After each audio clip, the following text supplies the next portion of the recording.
तो ये है झारखंड बोर्ड का क्लास 10 का गेस पेपर, जो इसमें बहुविकल्पी और वैज्ञानिक प्रश्नोत्तर वाले मॉडल सेट्स हैं।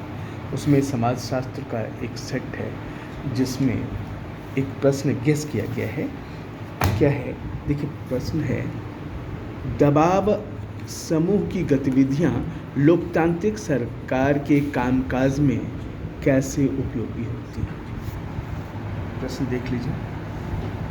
क्या है? दबाव समूह की गतिविधियां लोकतांत्रिक सरकार के कामकाज में कैसे उपयोगी होती हैं? तो इसमें सबसे पहले उत्तर में जाने से पहले मेरा प्रयास है कि आप इसको समझो, याद आप समझो। समाज विज्ञान है, ये हमारे आपके बीच की बात है।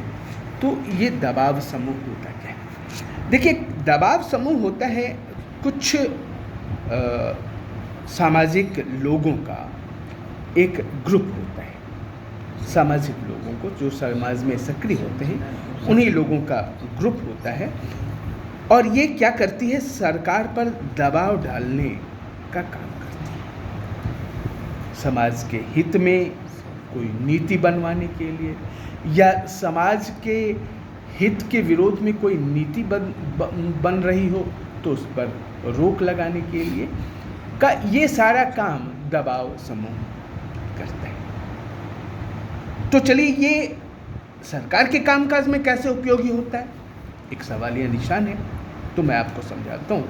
देखिए, कभी कभी क्या होता है कि कोई अमीर, जैसे अडानी अंबानी हो गए, प्रभावशाली व्यक्ति हो गए, आज की मैं चर्चा करूँ तो बहुत नाम है कि अडानी अंबानी जो है सरकार पर दबाव बना के अपने हित की पर जो है काम करवा लेते हैं। जब कोरोना काल में लोग भूखों मर रहे थे तो उनकी संपत्ति करोड़ों में कैसे बढ़ रही थी, सरकार की पॉलिसी ने उनको कमाने का मौका दिया।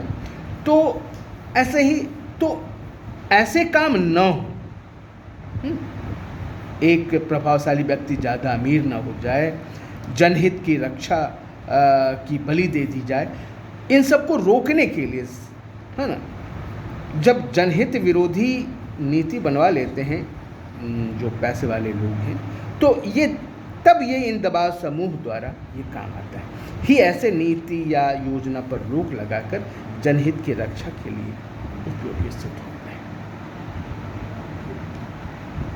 क्या समझा आपने? जैसे कोई अमीर व्यक्ति, प्रभावशाली व्यक्ति सरकार पर दबाव डालकर जनहित विरोधी नीति बनवा ले, तो जनसाधारण की बात कौन करेगा? तो जनसाधारण इन दबाव समूह द्वारा ही ऐसे नीति या योजना पर रोक लगाकर जनहित की रक्षा के लिए। दूसरा क्या होता है कि दबाव समूह भी अपने हित की बात करता है। तो एक दबाव समूह ज़्यादा पावरफुल हो गया तो वो भी समाज के हित की बात न करके पूरे अपने केवल ग्रुप की बात, हित की बात कर सकता है।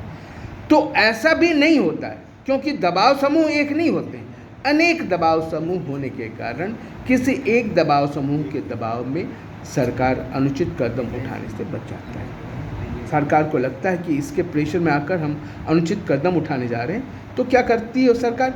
कई दबाव समूह को इनवाइट कर लेती है और कई दबाव समूह के हित में एक संतुलन बनाने में सफल होती है, जिससे क्या होता है कि जनहित की रक्षा हो जाती है। इस प्रकार आप देखिए कि दबाव समूह सरकार के कामकाज में उपयोगी होता है। और ये इसको बार बार देखेंगे तो मेरा मानना है कि आप आराम से इसको समझ जाएंगे और इसके उत्तर आसानी से लिख देंगे।